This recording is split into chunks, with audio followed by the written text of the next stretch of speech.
Good morning everyone! Sa paksang ito, pag-uusapan natin kung mahalaga pa bang pag-aralan ang buhay at gawa ni Dr. Jose Rizal sa panahon ngayon. Ipinapakilala ko pala ang ating pangunahing panayam na i-interviewin sa araw na ito. Firstly, I would like to introduce my name. My name is Giroche Krista Mansky. What's your name po, ma'am? Mariel po. Ito po yung tanong. Bilang estudyante po, mahalaga pa bang pag-aralan ang buhay at gawa ni Dr. Jose Rizal sa panahon ngayon? Bilang isang mag-aaral po, mahalaga pa rin po para sa amin na pag-aralan ang buhay at gawain na isinagawa ni Jose Rizal sa panahon niya sapagkat mula po sa kanyang mga isinulat o isinagawa ay natuto tayo kung paano maging mapagmahal sa bayan at magsipag sa pag-aaral at manindigan para sa tama po. Salamat po sa inyong kasagutan po. Good morning po, sir. My name is Giroche Krista Mansky. Ano pong pangalan niyo po? Ako siya nga pala si Leonard. Tatanungin ko lang po kayo. Ito po yung tanong. Para sa inyo po, mahalaga po bang pag-aralan yung buhay at gawa ni Dr. Jose Rizal sa panahon ngayon?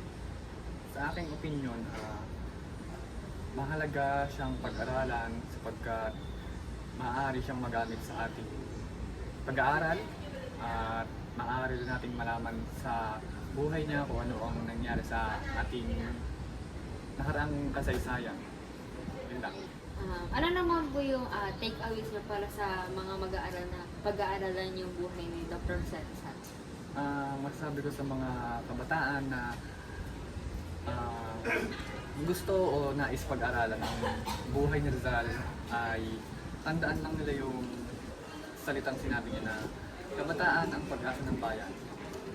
Dahil maaari nilang mabago ang takbo o ikot ng gobyerno dito sa Pilipinas. Alam niyo naman ang nangyari. Okay. Thank you po. Good morning everyone! So ngayon, pag-uusapan natin kung mahalaga pa ba na balikan at pag-aralan ang buhay at gawa ni Dr. Jose Rizal.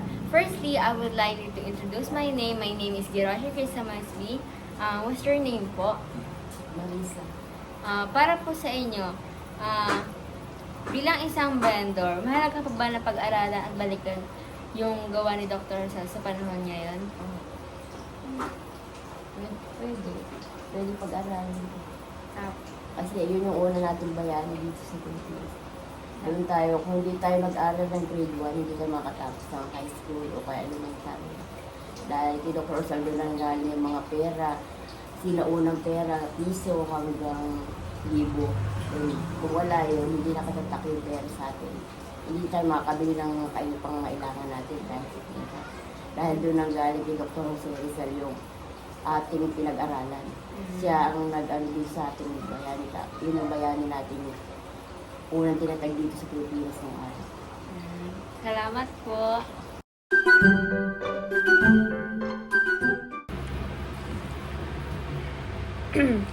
Good day everyone! For the end of this video, so isasama rin na natin lahat mga nasagot nila for our reflection. So, sa pagtatapos ng ating pag-uusap at talakayan, mahalagang tandaan natin na ang buhay at mga aral ni Dr. Jose Rizal ay higit pa sa simpleng aralin sa ating kasaysayan.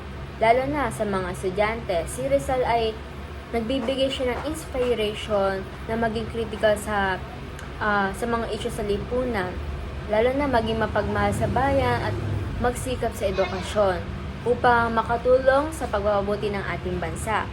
So, sa panahon na to na natiling mahalaga ang pag-aaral at pagtatalakay sa mga gawa ni Jose Rizal.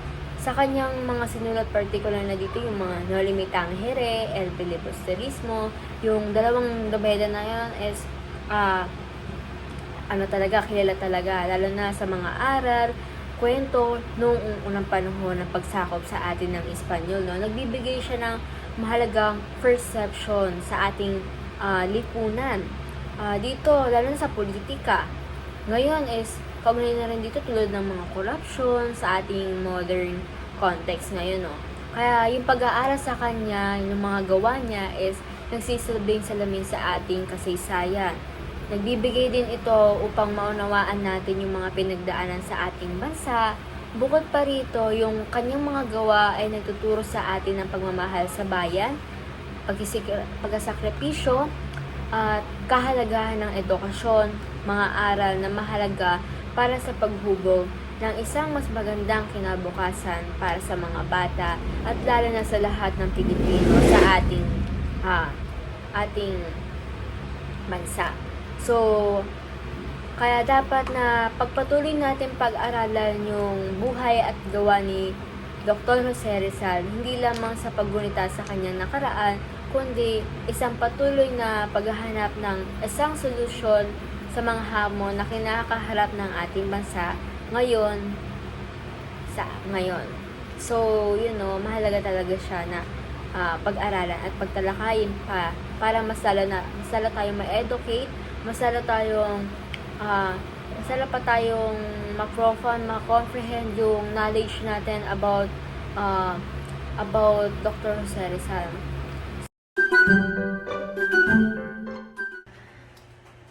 So, dito pinapakita din ni Rizal na ang edukasyon ay hindi lamang makapangyarihang sandata. Dito, upang labanan natin yung mga kawalang katarungan. Dito sa pamamagitan ng kanyang nobela na No Limita ang Here, tsaka yung El Filibusterismo, dito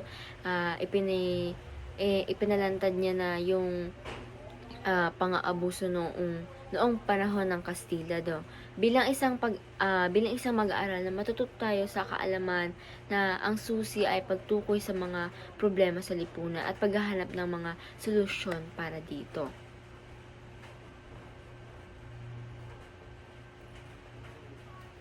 So, para kay Rizal si Rizal so, for my takeaways for the next generation na mag-aaral nito, dapat dito malaman nila na si Rizal ay napakatalinong tao na may iba't ibang kaalaman. Isa siyang doktor at manunulat at isa ding linguista. So, sa kanyang kasipagan na pag-aaral ay dapat tularan siya ng mga bawat estudyante at malaman palalo at pag-aralan ang buhay ni Dr. Jose Rizal. Kasi dito pinapakita niya na ang pag-aaral ay hindi lamang sagrado, kundi para maging mas kapaki-pakinabang tayo individual, Ang pag-aaral kasi kay Rizal ay hindi lamang sa pagmemorya ng petsa or pangalan, kundi tungkol sa pag-unawa ng kanyang prinsipyo at pagpapahalaga at katapangal mula sa pagmamahal sa ating bayan, At paggamit ng talino para sa kabutihan. Dito sa pamamagitan ng pag-aaral sa ating bayan, sa kanyang bayan, dito lahat ng estudyante, bawat estudyante, makakakuha ng inspiration at guidance upang maging isang mabuting leader at tagapagsulong ng positibong pagbabago sa hinaharap. And that's all. Thank you for watching for my video.